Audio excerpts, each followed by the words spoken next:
O Brasil e o novo ciclo de crescimento. O ministro da Fazenda, Henrique Meirelles, afirma que hoje estamos vivendo um ciclo de crescimento estável, que o trabalho está sendo realizado com foco na reforma da produtividade, para que o país tenha condições de produzir e produzir mais, crescer de forma consistente, que no passado o Brasil vivia o chamado crescimento voo de galinha, subia e logo caía, e que agora se estabeleceu um longo e estável ciclo de crescimento. É importante ter uma equipe competente, séria e trabalhadora. Então eu fui buscar profissionais de primeiríssima linha no Brasil, que ninguém questionou.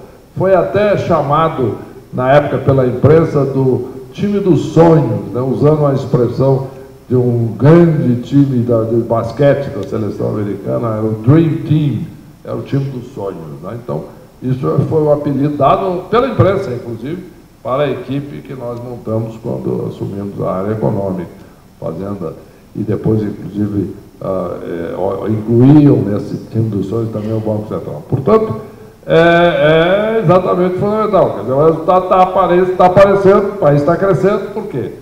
Uma equipe competente nas diversas áreas da economia trabalhando. Essa é a primeira questão.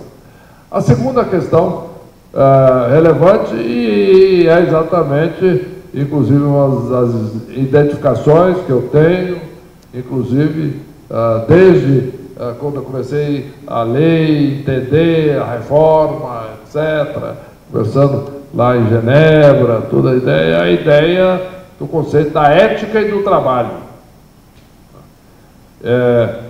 Quando eu li o livro do Max Weber, né, a ética do protestantismo e o capitalismo. Né? Quer dizer, o resultado, exatamente, da crença no trabalho. E eu construí um patrimônio com trabalho e com mérito. Eu tive a felicidade, com as bênçãos de Deus, de ser, por exemplo, o primeiro brasileiro que foi ser presidente de um grande banco internacional global, nos Estados Unidos. Até hoje não houve outro. Agora, evidentemente, teve uma grande remuneração, né? Que, para nós, para mim, brasileiro, para executivos de bancos globais, normal, não tinha nada demais ali, o padrão. Né?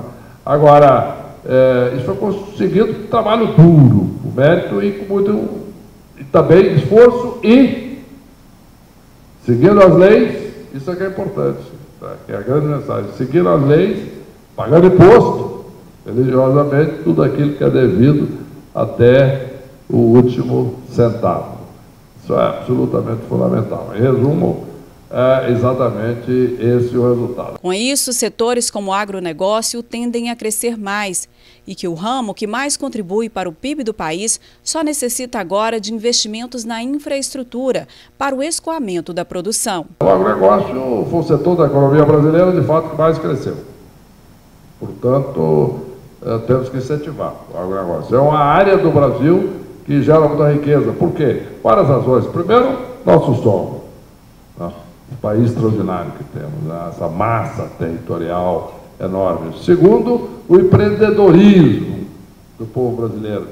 Nós tivemos uma migração extraordinária. Essa cidade é um exemplo disso. Estava chegando hoje, né? Estava em São Paulo, chegando aqui, conversando, as pessoas estavam comigo, falando de Brasília, a primeira vez que eu vim a Brasília. Né? Brasília estava, eu era criança ainda, né?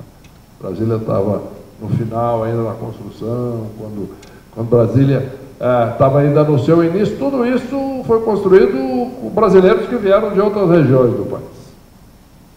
Então, é um país que oferece essa oportunidade. Depois dessa revolução agrícola, ela está sendo feita exatamente por isso. Pessoas que vieram de outras regiões, vieram do Nordeste, vieram do Sul do país, vieram do Sudeste, entraram aqui no Centro-Oeste, entraram no Norte, em todas as regiões novas produtoras do Brasil, além do Sul, além do Sudeste, Nordeste, etc. Resumo, o Brasil é um país que tem uma grande força na sua agricultura, mas basicamente isso só a terra sozinha não resolveria. Nós temos algumas áreas do mundo que têm terras ótimas, fertilidade imensa, extensões enormes e são muito pobres, não conseguem produzir. O Brasil ajuda algumas dessas regiões do mundo, eu conheço algumas delas. Felizmente, nós brasileiros temos essa população, esse povo que vai trabalhar, vai para o campo, produz, e o agronegócio é o resultado disso. Tem que ser, evidentemente, beneficiado por condições favoráveis. Por exemplo, transporte. Uma das coisas que eu me lembro um dia discutindo, logo que eu comecei a trabalhar no governo, nós tínhamos um momento em que estava chovendo muito, e era um momento de safra, né? E a televisão mostrando duas coisas. Primeiro, a fila de caminhões e a má condição das estradas, os caminhões saindo da estrada, etc. E entrando ali no mato, voltando para a estrada, por causa dos buracos, etc. E as dificuldades. Eu disse, tem uma boa e uma má notícia aqui. A má notícia, evidente, é a má condição das nossas rodovias e o desafio que nós temos de enfrentar isso, e está sendo feito. Existe um grande programa de investimento de infraestrutura no Brasil em andamento agora, com privatizações, licitações, etc. Isso vai dar resultado mais à frente. E precisa ser continuado, reforçado, né? E esperamos que isso aconteça no Brasil no futuro próximo. Mas a boa, isso é um problema. Tem aí, de fato, uma deficiência grande de infraestrutura nas estradas brasileiras, por exemplo. Qual a boa notícia? Olha a fila de caminhões, cheio de carga. Isso é resultado da produção do povo brasileiro. Meirelles acredita que a agenda de reformas vai contribuir de maneira efetiva para o crescimento do país. Juntamente com o corte nos gastos públicos, o ministro afirma ainda que o trabalho de recuperação financeira do Brasil está diretamente ligado à promoção da igualdade social, que contas equilibradas e equilíbrio fiscal impactam diretamente na vida de todos os brasileiros, na solução de problemas graves como a violência urbana. Lutar contra problemas assim é uma forma de retribuição social. Muito importante falar que, de fato, né, o equilíbrio fiscal, a sustentabilidade fiscal, como você disse, é fundamental para todos os brasileiros. Por quê? Porque isso é importante, você precisa ser cada dia mais dito à população. Às vezes a gente fala, não, as contas públicas, equilíbrio fiscal, foi uma coisa distante. Né? Mas não. O povo brasileiro, cada um de nós aqui, é o que paga as contas através dos impostos ou dos juros.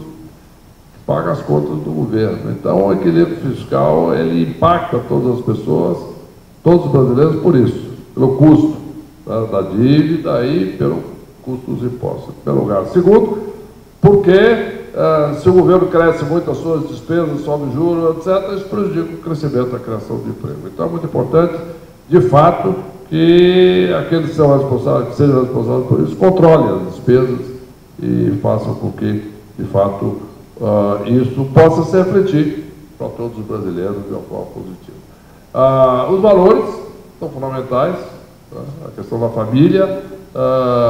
O que nós temos que fazer? Nós temos que reforçar exatamente os valores, temos que reforçar o papel da família e o respeito. E exatamente, na medida em que as coisas acontecem, não são coincidência. Na medida em que existe essa visão estatizante, o papel maior do Estado controlando a vida das pessoas, você está em última análise, nós estamos dizendo o seguinte, você está vendo o Estado interferindo na vida das pessoas. Então, nós já falamos aqui na questão do papel das igrejas, das comunidades, etc., das organizações comunitárias, que o Estado começa a querer ocupar esse lugar, mas também os valores da família, né? O Estado começa a ditar as normas para tudo. Então, na medida em que nós reequilibremos a sociedade, o Estado no seu lugar certo, providenciando os serviços básicos para a sociedade e também a aprovação de normas fundamentais para a boa convivência entre as pessoas, e os serviços básicos de educação, segurança, etc., justiça e saúde, providenciados pelo Estado, mas dando espaço aos cidadãos, a todas as pessoas brasileiras. Tá? Então, isso é fundamental, isso é muito importante e é esse o caminho que nós devemos, acho que devemos seguir, e temos a grande oportunidade de seguir isso no Brasil.